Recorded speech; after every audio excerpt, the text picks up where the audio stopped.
The moonlight illuminated the infirmary building. The cadet's eyes opened wide and screamed. He looked at the ceiling when he asked why he lost consciousness. The cadet was tied up. His hands were wrapped in rope, then he asked who did it. The boy turned his head to the side. The protagonist smiled and, calling him bald, answered that he did it. Sweat appeared on the cadet's face when he asked the boy again. Ash looked pleased when he asked what he meant by how and said that while he was unconscious he tied him up and sat him on the bed. The bald cadet gritted his teeth in indignation, thinking about how he passed out in the first place and how he should have internal injuries when he looked so healthy. The boy looked down when he wondered why they called him bald. He opened his mouth wide and screamed when he saw his reflection. He shook his head when he realized he couldn't feel the smoothness of his beautiful hair. The boy began to toss and turn on the bed and screamed that it couldn't be true and then asked why he was bald. He was slapped in the face when he started asking about his hair. Ash loomed over him and told him to shut up. There was a puddle near the cadet's mouth as the boy thought about the fact that he had passed out again. The bald cadet opened his eyes. He was sitting in front of the protagonist, who asked him if he had finally calmed down.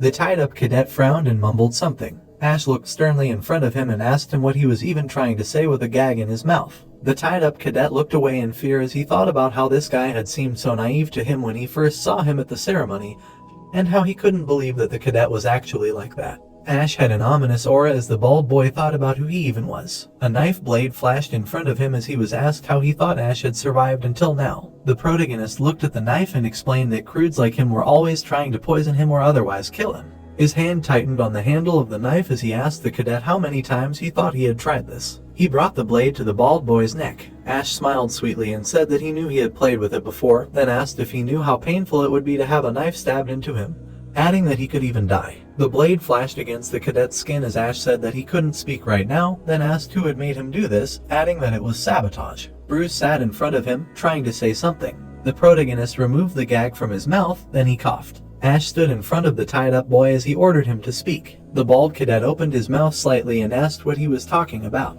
He looked away and added that he didn't understand what he was talking about, and then asked if Ash wasn't afraid that he would be blamed if he stabbed him in the infirmary. There were men standing outside the building when he explained that there were rules about training and duels in the Demon Academy, and that outside of these classes, students were forbidden to hurt each other. The protagonist brought the knife to his face and replied that he understood that he wouldn't tell him anything that easily. Bruce angrily looked away and said that it was obvious, and that even if he tortured him, he wouldn't tell him anything.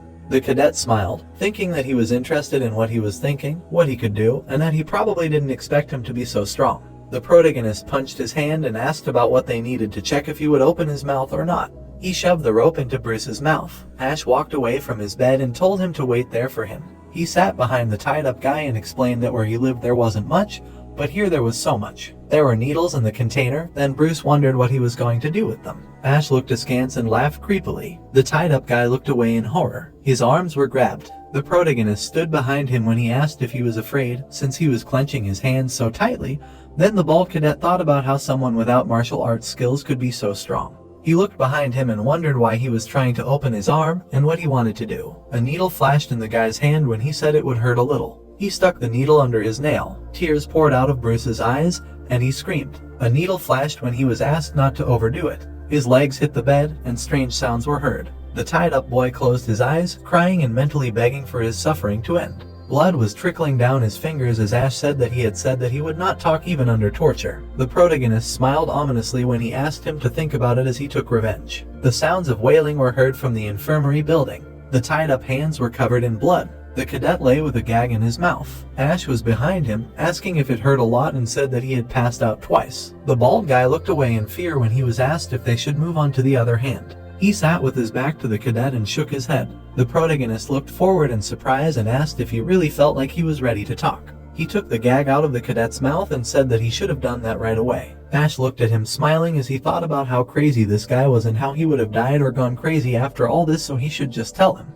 The protagonist opened his mouth and asked if it was true that it was Jack. The bald cadet looked forward in shock and asked how he knew. In front of him sat Ash, who asked him if he wanted to know how he guessed, to which the tied-up guy replied in the affirmative. Bruce's eyes widened as Ash explained that thanks to the great Jack's caring attitude, their instructor came to give him lessons every day. The protagonist smiled as he added that that's why he knew exactly what group he was in and who else was in it, and that he guessed right away but wanted confirmation. Bruce started crying as he said his name and number. He pursed his lips as he thought about who said that this guy was a loser. An ominous dark aura appeared in front of him as he thought about Ash being a monster and that he was hiding his power by pretending not to have it, adding that he couldn't even imagine what he would become when he became even stronger. Bruce looked forward with hope and rebuilt when the protagonist said that he got everything he wanted from him and that he needed to sleep now, so he would end it. Bruce looked at the guy with fear and exclaimed that he would not tell anyone when he started talking about what happened earlier. He slammed his head on the bed and asked him not to be mad at him. Bruce opened his eyes. He looked at the guy in front of him.